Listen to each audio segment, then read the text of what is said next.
3 invités avec nous chaque soir pour décrypter les mouvements de la planète marché. Pierre-Olivier Beffy est à nos côtés, chef économiste et gérant chez Boussard et Gavaudan. Vous êtes également fondateur de l'association L'Éco-Avenir. Bonsoir Pierre-Olivier. Bonsoir Grégoire. Enguerrand Artaz nous accompagne également, gérant et stratégiste à la financière de l'Échiquier. Bonsoir Enguerrand. Bonsoir Grégoire. Et Frédéric Rosier est également à nos côtés, co-responsable de la gestion de portefeuille chez Mirabeau. Bonsoir Frédéric. Bonsoir Grégoire. Merci d'être là, messieurs. Frédéric, on est à la frontière de la gestion de portefeuille et de la géopolitique.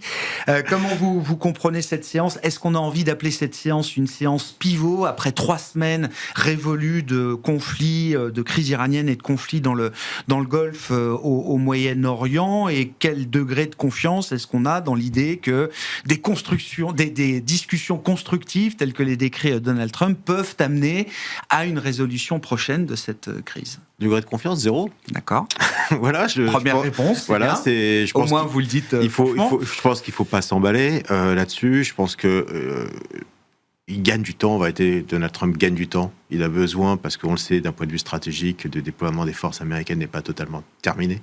Et je pense que regard de ce qu'il a et son agenda qui est très serré, parce que l'agenda de Donald Trump, au-delà de la problématique des 60 jours, sur lesquels il doit faire appel au Congrès pour continuer les hostilités, puis derrière, ce qu'on appelle le drive-in season aux États-Unis qui commence, en gros, début mai, c'est-à-dire qu'il a un agenda quasiment de 1 mois. Il faut à tout prix que d'ici la fin du mois d'avril, le conflit s'arrête, sinon... Et que les cours du pétrole retombent comme une pierre.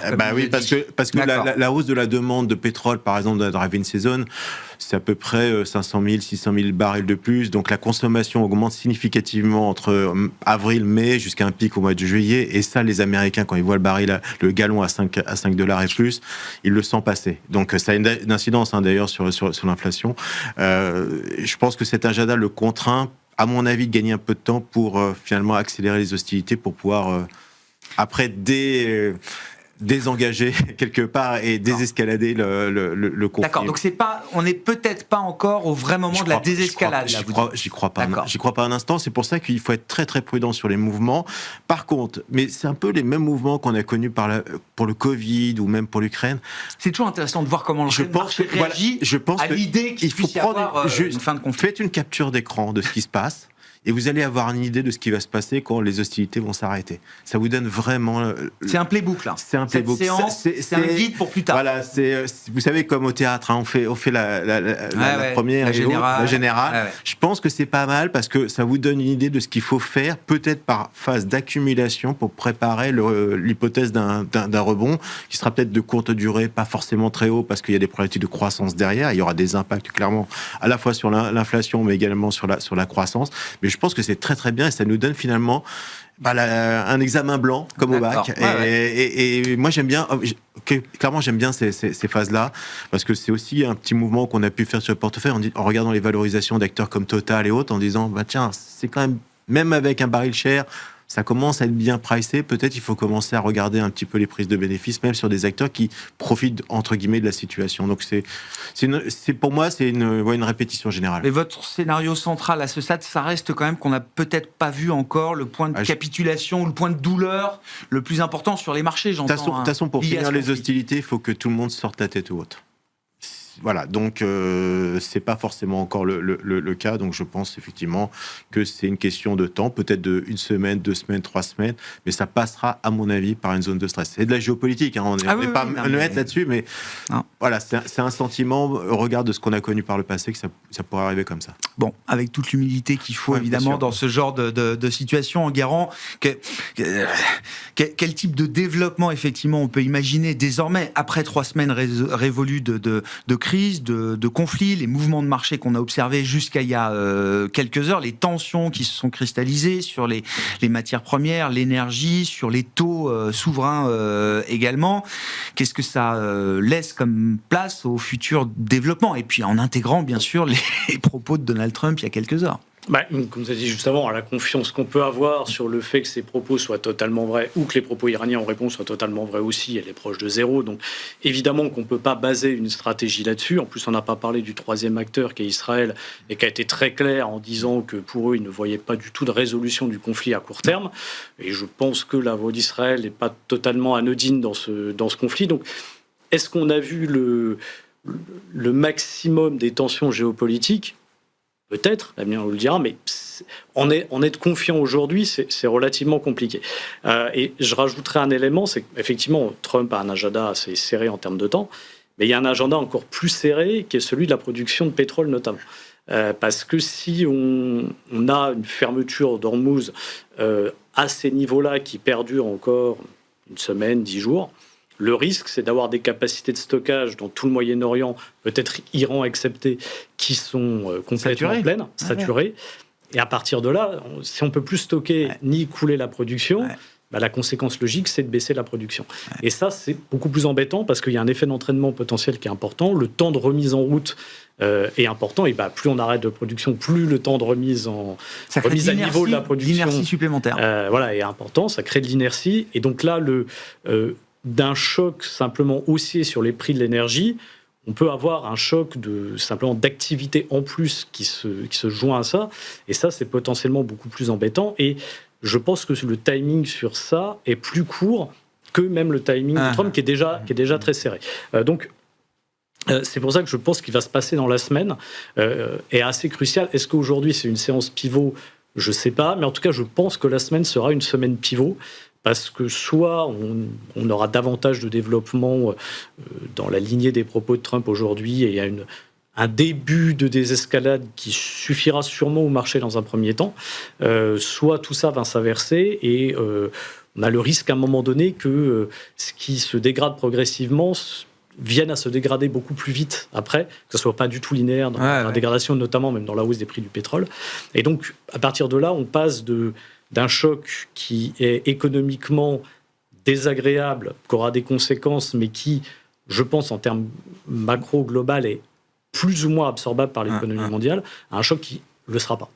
Voilà, c'est ça. On peut passer d'un choc qui est vu comme un choc inflationniste aujourd'hui à un vrai choc sur l'activité derrière, c'est ça. Déjà, je pense qu'aujourd'hui, il y aura des conséquences sur l'activité, mais qui, encore une fois, vu l'environnement économique qu'on avait avant, seront plus, pour ça je dis plus ou moins absorbable, parce qu'il y a peut-être des industries qui en souffriront un peu plus. Tout ne sera pas réglé quand même à la sortie de ce conflit, même si tout s'arrêtait demain. Par contre, ça reste quelque chose d'absorbable. Si on arrive à un moment à une cassure sur la production, notamment de pétrole, et qu'on a un effet d'emballement sur les prix, d'emballement sur la baisse de la production, je ne suis pas sûr que le choc là soit absorbable par l'économie mondiale. On perd quoi 15-16 millions de barils jour, c'est ça, avec l'impraticabilité d'Ormuz, c'est une des estimations que j'ai vues. En intégrant sur un marché qui s'équilibre autour de 100 millions, la conso est à 103, 104 millions de barils jour et la production est à peu près au même niveau, c'est ça. Donc on est vraiment en flux tendu, on va dire, sur ces marchés du pétrole. Tout à fait. Il n'y a pas... alors il y a les réserves stratégiques, il y a des choses qui peuvent permettre d'ajuster, qui justement me font dire que si, entre guillemets, ça s'arrêtait demain, même si c'est désagréable, c'est absorbable parce qu'on a des choses qui peuvent faire un peu tampon. Voilà, le temps que ça se règle, même si ça ne réglerait pas tout. Si ça continue trop au-delà, je pense, d'une semaine, 10 jours, c'est pas sûr que ces buffers suffisent, même en cas de résolution. Puis on voit déjà des pays comme la Chine qui ont beaucoup de stocks, qui préfèrent les garder pour eux plutôt que de les mettre sur le marché aujourd'hui. Bon, est-ce que c'est un nouveau taco du coup dans dans la sémantique des marchés désormais, puisque c'est un vocable qui est utilisé régulièrement, Trump always chickens out. Est-ce qu'on en est là à nouveau, Pierre-Olivier ? Peut-être, mais moi je suis un peu d'accord avec le premier commentaire sur le fait qu'il gagne du temps. Voilà. Après, moi, je regarde les choses de manière très simple. Je pense que la guerre, je ne suis pas assez bien placé pour être dans la tête de Trump, savoir quand est-ce qu'il va arrêter, est-ce que c'est sérieux, pas sérieux. Je pense que l'essentiel, d'un point de vue marché, pour moi, c'est ce qui se passe sur le pétrole et tous les dérivés pétroliers, les fertilisants, tout ce qui est exporté via cette région aussi du Moyen-Orient, qui peut être assez critique pour certains secteurs. Voilà, donc c'est ça qu'il faut regarder. Donc aujourd'hui, Trump annonce qu'il est en train de discuter, mais enfin, dans les faits, Hormuz n'est pas ouvert. Voilà, donc ça veut dire que quelque part, les problèmes restent. Et sur le pétrole... Pour le marché, c'est ce qui compte. Je le dis de manière un peu directe. Mais le marché aujourd'hui, par exemple... Il y a la guerre d'Iran et la guerre du Détroit. Voilà, donc aujourd'hui, il a une bonne nouvelle. Donc il se dit, évidemment, il y a tellement de gens qui sont très pessimistes aujourd'hui. Ils disent, oh là là, c'est peut-être la fin du monde, etc. Bon, on a des phénomènes de réaction à court terme des marchés. Mais je pense que c'est quand même assez important de se dire que déjà, le marché, price, même encore là, avec le reflux du prix du pétrole, un baril à $80 en fin d'année quand même. Oui. Donc il y a des effets qui sont quand même durables. Si on s'aperçoit c'est $20 de plus que ce qu'on avait en début d'année. Dans la courbe, là, effectivement. Si la guerre s'arrête même cette semaine, mais qu'on s'aperçoit que finalement il y a beaucoup plus de dégâts qu'on pensait, que ça sera plus compliqué de ramener le pétrole sur le marché, etc. On va passer à 100. À 100, on change un peu de régime. On passe d'un choc de guerre à un choc d'inflation, ce qui n'était pas du tout le scénario du marché au départ. D'ailleurs, moi-même, je m'étais dit au T2, ça va devenir quand même un peu compliqué les marchés parce qu'on aura peut-être un pic de croissance parce qu'on avait beaucoup front-loadé les stimulus budgétaires. Bon, finalement, je me suis trompé, on s'est tapé un choc d'inflation. Donc, ça m'a repris à contre-pied. Mais c'est ça, je pense que l'enjeu du marché, c'est savoir aussi, après, au-delà du tactique de très court terme, où je pense que c'est très difficile de naviguer. Regardez les mouvements qu'on a. On a des mouvements de 5% intraday sur les marchés actions. L'or aujourd'hui, c'est 10% intraday. Je veux dire, moi, je veux bien essayer d'acheter les creux et de vendre au top, mais je peux vous dire que j'arrive jamais à ce rythme-là, quoi. Et puis là, c'est trop violent à soutenir ce type de volatilité. Donc, je pense qu'il faut commencer à regarder un peu au-delà. Et le problème, c'est qu'avec cette volatilité très forte, on est un peu le nez sur le guidon. Allons-y alors, ça qui est compliqué. Sans spéculer sur la durée du conflit. Encore une fois, on entre dans la 4e semaine déjà, Pierre-Olivier. Partons de ce que nous disent effectivement les futurs sur le pétrole. Si on est à $80 au lieu d'être à 60 cette année, ou à 100 peut-être, qu'est-ce que ça change ? Pour moi, alors, ça change plusieurs choses. Par exemple, typiquement, on parlait de la BCE juste avant entre nous, mais le scénario des marchés en début d'année, c'était de dire, bon, les banques centrales ont fait le boulot, par exemple la BCE, certaines sont un peu en retard peut-être comme la Fed, mais enfin bon, la prochaine direction, ça va être une baisse. C'est très compliqué d'enlever les baisses dans le marché de baisse des taux des banques centrales. Bon, maintenant, le problème, c'est qu'on va avoir une inflation en zone euro entre 2,6 et 3. Ça dépend comment vous calibrez le choc. Pareil, on va monter dans tous les pays développés. Donc, on peut se dire aujourd'hui, il y a trop de hausses pricées, parce que c'est vrai que... Mais bon, ça va être peut-être dur de les dépricer aussi, complètement. Parce que le marché va se dire, tant que je ne sais pas exactement... Une inflation qui peut s'installer. On parle beaucoup, et qui peut atteindre le cœur... le sous-jacent de l'inflation. En tout cas, le risque, il est posé de ce côté. Peut-être que la Banque centrale européenne ne fera plus rien pendant 2 ans. Mais par rapport au pricing de marché, ça peut être plus compliqué aujourd'hui, par exemple, de se dire, par exemple, dès demain, mettons qu'on a une résolution de conflit, la BCE va baisser de 25 à la fin de l'année, de 50 l'année prochaine, ce qui était ce qu'on avait au début de l'année. Ça va être très compliqué. Donc ça va dû revenir, par exemple, à ces types d'équilibre. C'est un peu plus compliqué. Moi, à mon avis, l'autre grand facteur que je vois un peu clairement sur ce qui se passe, ça reste un choc énergétique. Bon, par exemple, pour les États-Unis, c'est un pays exportateur d'énergie. Nous, en Europe, on est importateur d'inflation. Les pays, pas mal de pays émergents, notamment d'Asie, ils sont plutôt importateurs d'inflation quand l'énergie monte. Donc, on avait commencé une année avec une surperformance des émergents, de l'Europe, etc. Bon, aujourd'hui, on se dit, est-ce que l'économie américaine, c'est pas plus solide dans un contexte où durablement malgré le pétrole est un peu plus élevé qu'on pouvait déjà déceler dans cette économie américaine avant la crise iranienne. Oui, mais il y en a d'autres dans les autres pays. En relatif, elle retrouve peut-être une forme de résilience donc, je ne sais pas si ça veut dire que les US vont surperformer. Mais en tout cas, la thématique de dire que l'Europe ou les émergents vont faire beaucoup mieux que les US aujourd'hui, je suis plus sûr du tout. Est-ce que c'est un contre-pied général et plus qu'un contre-pied ? Est-ce que c'est un changement un peu structurel de régime là pour l'année 2026 par rapport à ce qu'on anticipait? On a fait le même mouvement, c'est-à-dire qu'on a clairement coupé l'Europe et clairement coupé l'émergent, que ce soit de la dette émergente et les actions émergentes. Pourquoi ? Parce que les scénarios ont changé. Les scénarios ont totalement changé, parce que c'est vrai qu'on peut estimer qu'à $10 de hausse du baril, c'est à peu près 0,2 de croissance qui s'évapore. Donc là, on est à $40. Donc, d'ailleurs, la BCE a fait cet ajustement. Puis, il y a des pays qui vont beaucoup plus souffrir. C'est-à-dire que, de manière technique, l'Allemagne, elle est en récession. Et on ne voit pas comment l'Allemagne, qui, je répète, importe 2 fois plus de produits pétroliers que la France, parce que le mix énergétique entre le gaz et le pétrole, il y a le charbon maintenant. L'Italie importe beaucoup aussi, donc, dépendante. Donc, nous, on est un peu protégés quand même malgré tout. Et donc, c'est vrai que le mid-market, vous savez, on revient tout le temps à ce moment des valeurs moyennes, mais c'est vrai qu'on peut imaginer que le mid-market dans ces pays-là, qui a beaucoup progressé d'ailleurs, pourrait être amené à souffrir. Donc nous, on a coupé vraiment ces positions de manière assez forte. Et sur l'émergent, attention, l'émergent, j'aime pas ce terme parce que c'est un terme générique et il y a émergent et émergent. Il y a l'émergent consommateur et puis il y a le Brésil et l'Afrique du Sud. Il y a ceux qui produisent. Et donc ceux qui produisent ne sont pas du tout... Regardez un peu la réaction du Brésil, et je crois aujourd'hui d'ailleurs sur la hausse. C'est des pays qui enregistrent pas tout à fait de la même manière. Donc voilà. Donc là, sur l'émergent, on va dire classique, industriel et autres, il est évident que ça aura un impact. Donc on a réduit ces expositions quasiment de moitié de ce qu'on avait avant le 28 février. Effectivement. Donc c'est quand même un renversement de situation pour le problème, c'est que ça peut durer malgré tout, même après une accalmie sur les hostilités, on peut avoir cette inflation qui reste un peu latente comme ça, qui empêche finalement une dynamique de croissance dans les pays européens. Donc voilà, je pense qu'on restera majoritairement aux États-Unis. Ouais. Sur le pricing de marché, alors là aussi, dans l'idée du contre-pied ou du renversement général, on l'évoquait avec Pierre-Olivier, l'idée qu'on passe de quelques baisses de taux attendues à la Fed à un possible mouvement à la hausse. Je ne parle même pas de la Banque Centrale Européenne. Alors là, c'est vrai qu'on avait arrêté de pricer une baisse de taux. Beaucoup de prévisionnistes avaient un peu capitulé sur l'idée que la BCE puisse en faire une petite dernière pour la route. Donc le débat était déjà plus ouvert. Mais là, vous me disiez juste avant l'émission, le marché peut anticiper jusqu'à plus de 3 hausses de taux cette année de la part de la Banque Centrale Européenne. Ce matin, avant le tweet de Trump. Ça impliquerait une résilience de la croissance dans un choc inflationniste qui paraît presque,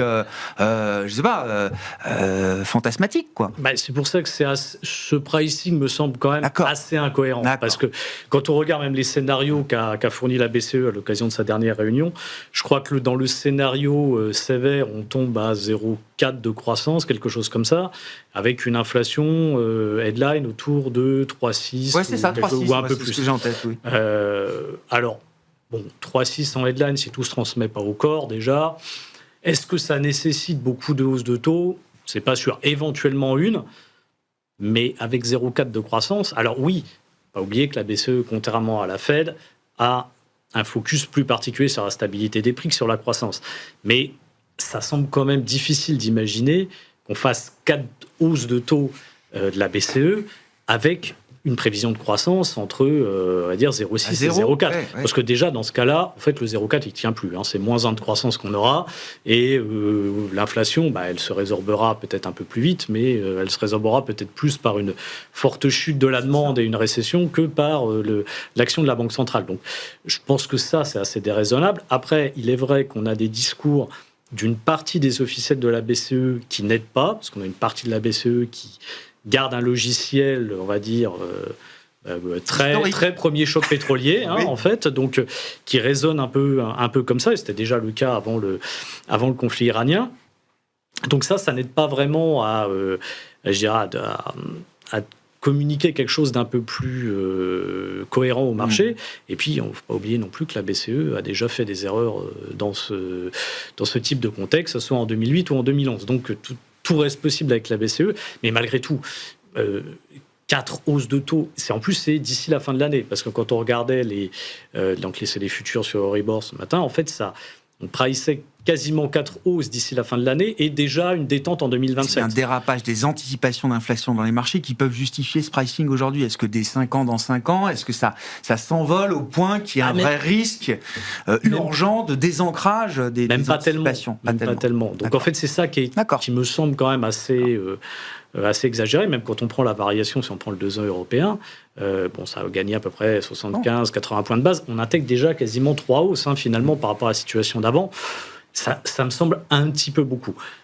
Oui, on repousse clairement l'hypothèse d'une baisse de taux additionnel ou d'un ajustement additionnel. De là, envisager des hausses, surtout vu quand même la dynamique économique européenne, ça me semble assez exagéré. Qu'est-ce que peuvent faire de mieux à ce stade les banques centrales, Pierre-Olivier ? Et peut-être que le cas de la Fed est différent de celui de la Banque centrale européenne. Oui, je pense déjà qu'il y avait plus de désinflation incrustée en Europe, ça c'est sûr, au départ, avant même qu'on ait ce choc. Voilà. Moi, je partage la vision d'Enguerrand à long terme, mais c'est une question de timing aussi. Je pense que le marché, il peut traiter qu'un problème à la fois. Il ne va pas traiter en même temps la récession avec le fait qu'on va baisser les taux et l'inflation avec le fait qu'on a un choc d'offres qui s'ajoute à un choc de demande aussi. On avait du stimulus en Europe, il ne faut pas l'oublier. On avait un stimulus au niveau mondial. Oui. Donc je pense que le marché est assez séquentiel. Pas dans les proportions de ce qu'on avait en 2022 encore, Pierre-Olivier. Non, mais je dirais que... Enfin, il y a quand même un peu de ressemblance avec le Covid, même si le Covid, c'était beaucoup sur... Enfin, l'énergie, il n'y a pas eu trop de problèmes, mais c'était davantage sur les biens. Et on est quand même sur un choc qui nous dit, voilà, le pétrole, il n'est plus là. Ouais. Pour vous, en tout cas, pour l'instant. Voilà, il est toujours là, il y en a encore beaucoup, il y a des stocks, etc. Mais en tout cas, c'est plutôt du côté de l'offre que ça se fait. C'est pour ça que j'en parle comme ça. Donc, après, on peut se dire qu'un choc d'offre temporaire, une banque centrale ne doit pas réagir à ça. Voilà. Après, à quel point il est temporaire ? Moi, j'en sais rien. Alors, les banques centrales ne le savent pas encore. Voilà. Il y a un vrai risque de diffusion de cette inflation, de cette hausse des prix, de ce choc de prix énergétique à des composantes de l'inflation sous-jacente. Est-ce qu'il y a un vrai risque encore de second tour sur les salaires ? Je crois que la BCE a publié son wage tracker aujourd'hui. Alors, on n'est plus dans les envolées, évidemment, post-Covid, mais on est encore sur des rythmes à plus de 2,5%, je crois, sur les derniers trimestres prévus pour cette année 2026. Est-ce qu'il y a ce risque de boucle encore qui existe ? Le marché de l'emploi, le marché du travail, bon, même s'il est un peu, j'allais dire qu'il est un peu frictionnel par certains côtés, parce que je le trouve assez atone en termes de flux. Ouais. Mais enfin bon, on n'est quand même pas des taux de chômage hyper élevés de partout. Hein. Je veux dire, il est plutôt bas le taux de chômage dans tous les pays développés notamment. Donc, non, mais moi je pense qu'à $80, c'est pas un problème à gérer pour les banques centrales. À $100, durablement d'ici la fin de l'année, bon, bah là on a un changement de régime qu'il faut quand même adresser. À 120, ça devient très compliqué. Voilà. Donc après, bon là encore une fois, on est très pris par le court terme, en se disant on voit la price action du jour, on voit le tweet du jour. Donc évidemment, tous les jours, on se dit ah là, il faut peut-être que j'aille dans l'autre sens maintenant. Mais je pense que le marché va rentrer là dans une période de digestion. Alors moi, je le vois par exemple sur l'or. On en a beaucoup parlé. C'est un des sujets que j'aime beaucoup.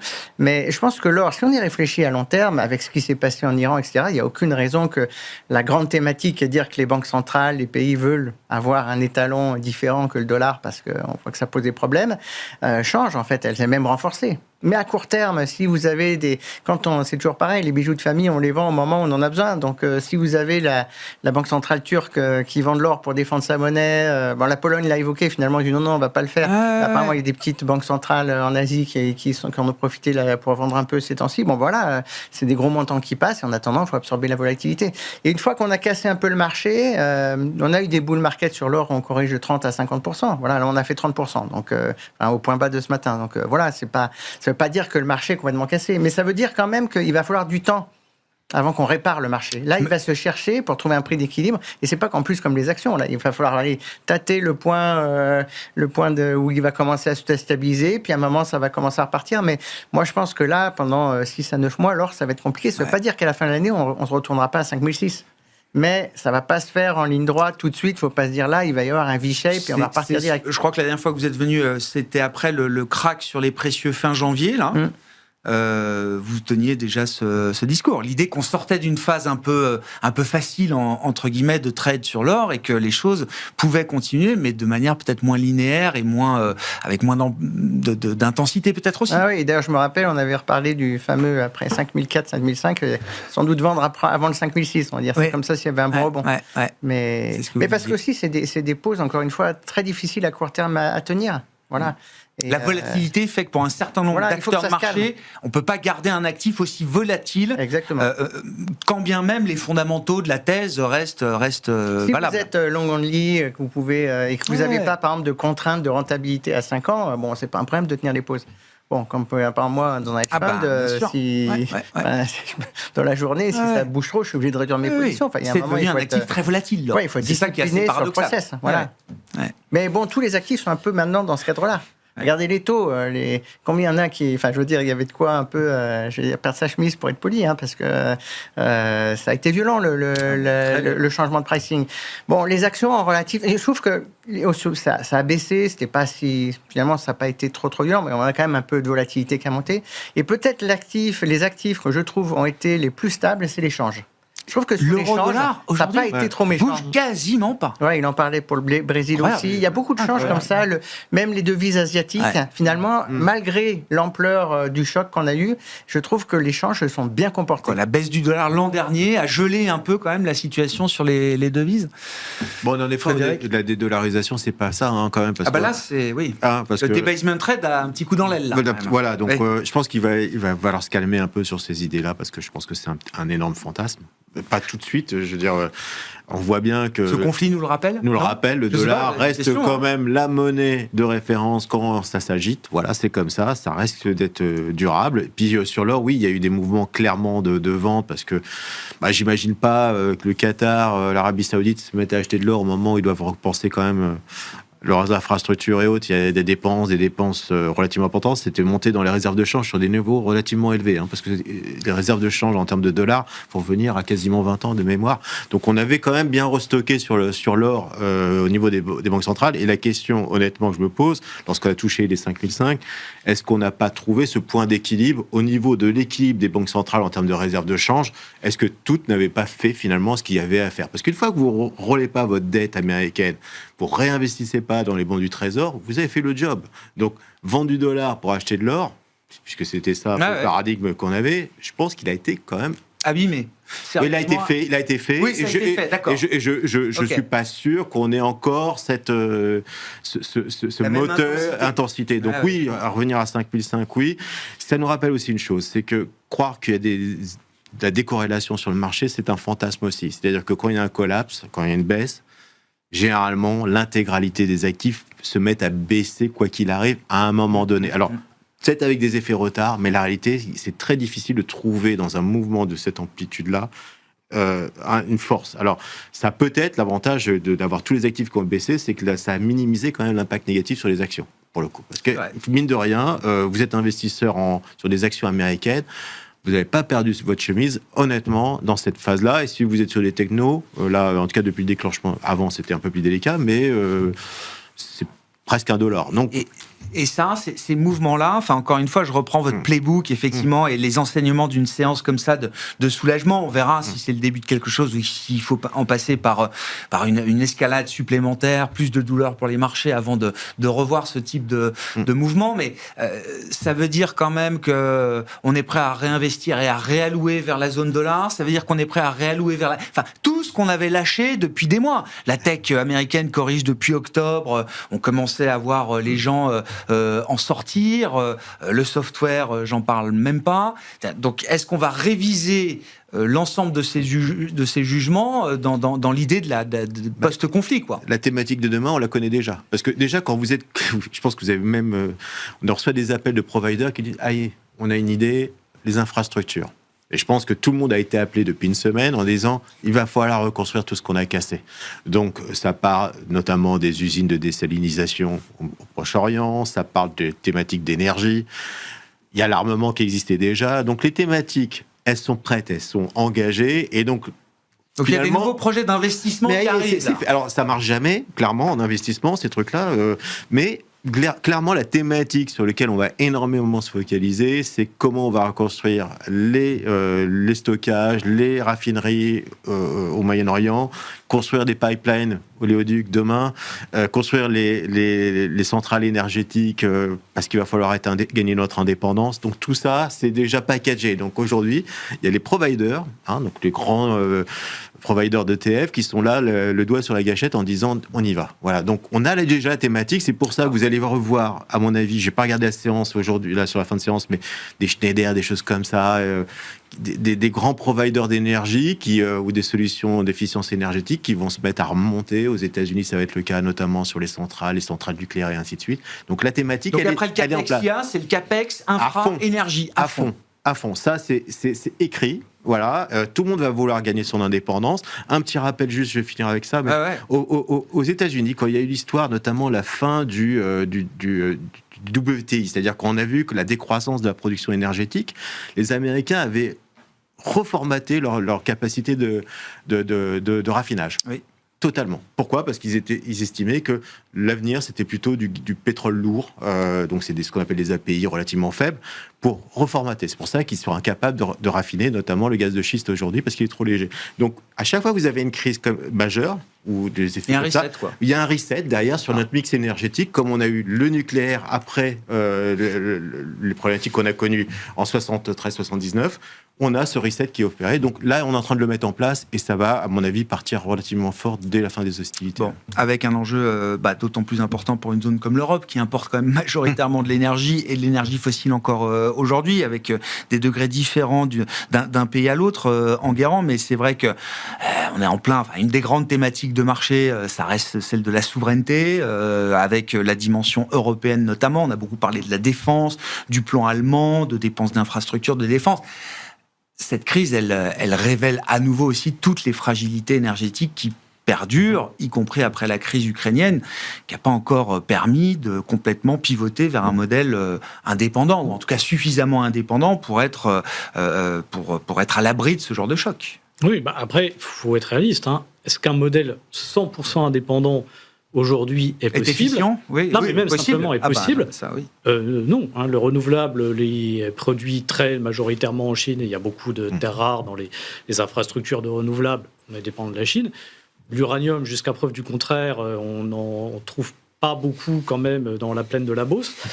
Donc, malgré tout, il y aura toujours une dépendance à un moment donné vis-à-vis d'un pays ou d'un autre, d'une zone géographique ou d'une autre. C'est un peu ce dont on discutait avant l'émission. L'enjeu, c'est de diversifier ces sources d'approvisionnement, que ce soit en termes de pays ou de zone géographique d'origine, ou en termes de typologie d'énergie. Souveraineté, c'est pas forcément indépendance, c'est être capable d'avoir accès au moment où voilà, j'ai besoin d'avoir sur son sol, mais en tout cas, c'est pouvoir sécuriser ses approvisionnements.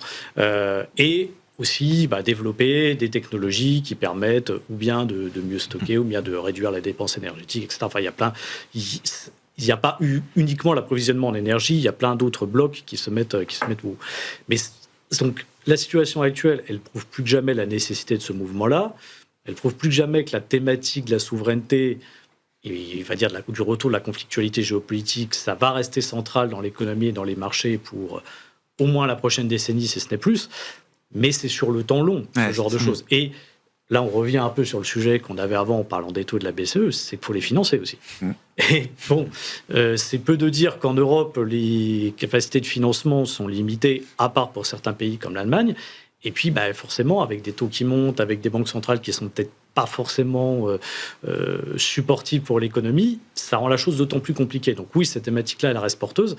Maintenant, c'est toujours la même chose, c'est des thématiques sur le temps long. Est-ce que c'est ça qui va fonctionner? On entend beaucoup parler aussi d'électrification aujourd'hui. Et oui, à moyen long terme, c'est certain que c'est une thématique intéressante. Est-ce que c'est ce qu'il faudra jouer tout de suite dès la fin du conflit? Ça reste à voir. Beaucoup de choses seront peut-être aussi suranticipées, très vendues, notamment pour les acteurs de marché, les brokers, etc. Et peut-être que ce sera certainement pas de toute façon en ligne droite. Il peut y avoir des moments de décorrélation entre la dynamique boursière d'un thème et les horizons de ce thème, effectivement, dans la durée. Complètement. Oui, l'enjeu énergétique de l'Europe, ça redevient quelque chose de central dans le thème marchés globaux. Pierre-Olivier, est-ce que ça fait renaître également un risque de fragmentation de la zone euro, dont on parlait plus? Au contraire, on avait une forme de convergence très forte des taux souverains. Je sais pas, parce que l'Europe du Sud se porte bien. On a le cas de la France, mais finalement la France, on arrive quand même à faire un budget. On aura les élections l'année prochaine qui vont être sans doute un point un peu névralgique sur le marché. Est-ce que ça en est systémique? Je suis pas certain. Non, mais je pense que par contre pour l'Europe, ce qu'a dit Enguerrand, c'est assez juste. Je partage pour moi, encore une fois, le choc du Covid, qui est aussi un choc d'offres, est un bon exemple. Quand on a eu le Covid, qu'est-ce qui s'est passé? Après tout, le gouvernement, on dit non, mais il faut la souveraineté pour produire des médicaments. C'est plus normal qu'on soit dépendant des molécules en Inde, etc. Ça a pris combien de temps, cette histoire? Je veux dire, est-ce qu'on est... regardez le Doliprane, etc. On avance très lentement. Là, c'est un peu pareil. Oui, c'est évident qu'on va se dire, c'est quand même bizarre, il nous faut quand même de l'énergie, etc. Donc, alors moi, là-dessus, je pense que les vrais gagnants, c'est ceux qui anticipent. Pour moi, les Chinois, ils ont 10 ans d'avance. Là, regardez, les pétroles, ils avaient des grands stocks. Ils ont les raffineries. Ils disent, non, ça ne sera pas pour les autres. Donc, typiquement, par exemple, l'Allemagne, ils ont eu le choc énergétique avec l'Ukraine. Là, ils vont s'appeler le choc 2.0 encore, avec des Chinois ultra compétitifs qui vont payer l'énergie pas cher. Et nous, on va être encore en train de se dire, ouais, alors qu'est-ce qu'on va faire, etc. Il faut investir sur 10 ans. C'est quand même lent. Donc, voilà, ça, pour moi, c'est un petit sujet, entre guillemets, d'inquiétude entre la réalité de ce qui va être annoncé et comment ça va être mis dans les marchés. Le capital politique nécessaire, le temps de décision, enfin, etc. Voilà. Tout ça, Et pour les points, alors moi j'ai une petite contradiction par rapport à ce que tu as dit tout à l'heure, mais moi je pense que le débasement, c'est hyper d'actualité. Parce que, alors, il ne faut pas voir le débasement comme un débasement du dollar, mais c'est un débasement de toutes les monnaies. Et là, on a eu le premier choc de débasement qui était les banques centrales voulaient acheter parce qu'elles se disaient maintenant je suis plus certain que mon actif libellé en dollars soit un vrai actif. On peut me le prendre du jour au lendemain. Et ça, je pense qu'en effet, une grosse partie de cette thématique-là est un peu derrière nous. Ça va continuer en flux, mais est-ce qu'on va avoir des flux suffisants pour pousser le débasement plus loin? Je ne sais pas. Mais par contre, il y a quand même une thématique qui va revenir inévitablement pour moi. Encore une fois, je ne sais pas si c'est demain, dans 5 mois, dans 6 ans ou dans un peu plus loin, mais c'est quand même le débasement par rapport aux dettes publiques. Il y a des dettes publiques de partout, tout ça, il va falloir le financer. Donc, il y a un moment, il va falloir faire du QI, traficoter les taux réels. Enfin, on sent qu'il y a quelque chose qui nous attend pour rendre les choses socialement acceptables parce que les coûts financiers sont énormes, les besoins d'infrastructure sont énormes et de l'autre côté, de toute façon, on est déjà très endetté. Ouais. Voilà. Donc, et d'ailleurs, je pense qu'une des grosses erreurs de Trump sur cette guerre, et qu'on n'analyse pas comme ça d'un point de vue macro, mais c'est le coût de cette guerre aussi. Mais combien ils ont dépensé pour balancer des missiles de haute précision pour essayer de raser le pays. C'est quoi, 12 milliards les 6 premiers jours? Je me rends pas compte. Moi, j'ai pas la notion des chiffres, mais je me dis que ça doit être colossal quand même. C'est un coût pour les finances publiques. Je crois qu'il demande une rallonge de 200 milliards. Il va falloir tout reproduire. Budget de l'armée. Il va falloir tout reproduire. Ah ben oui, puis les stocks de munitions, etc. Enfin, tout ça va coûter évidemment de l'argent. Comme quoi, c'était pas prévu. L'intervention de Trump, clairement, n'était pas prévue. Il y a plusieurs indices qui le montrent. Par exemple, pour parler des réserves stratégiques, ce qui est très étonnant, le pétrole aux États-Unis, les stocks, vous savez, les fameuses, il y a 4 points de réserve, ils étaient qu'à moitié pleins, on va dire. Il y avait 400 millions de barils, alors qu'on peut monter à plus de 700 millions de barils. Donc ça prouve bien que la décision a été prise de manière hâtive, en tout cas par opportunité, et non pas, rien n'a été... Le sujet de l'Iran n'est pas un sujet nouveau, mais sur l'activation. J'entends ce point. Et globalement, même sur la chaîne d'approvisionnement, derrière l'armement, quand on commence à appeler toute la filière et tout ça, clairement, on était de manière hâtive. Ça sent l'improvisation. Je reviens à ma question d'un peu de départ, mais qu'est-ce qu'on fait là dans ces moments-là? Donc, on a coupé l'Europe, l'Asie, notamment la partie small et mid cap.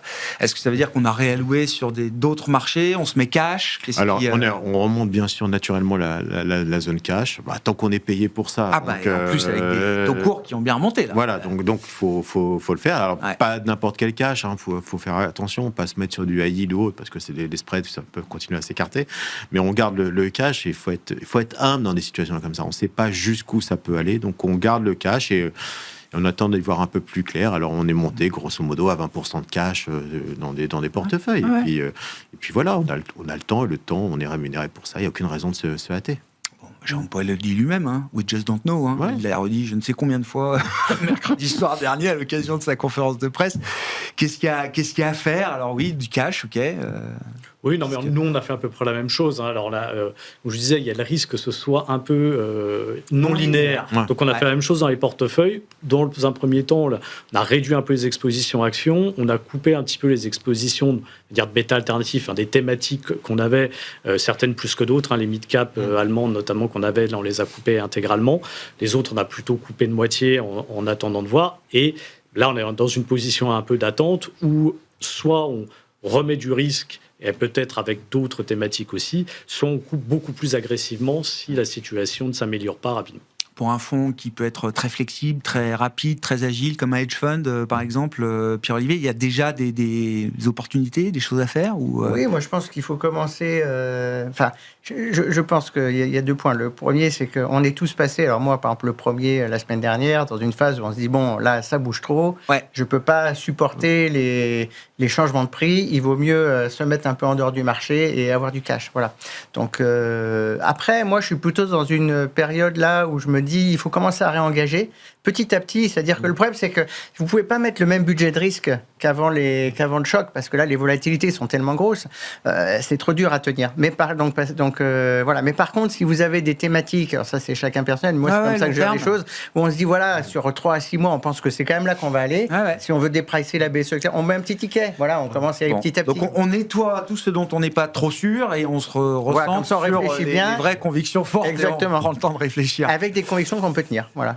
Merci beaucoup, messieurs. Merci d'avoir été avec nous en ce début de semaine. Pierre-Olivier Béfi, Boussard et Gavaudan, Enguerrand Artaz, la financière de l'échiquier, et Frédéric Rosier, Mirabeau.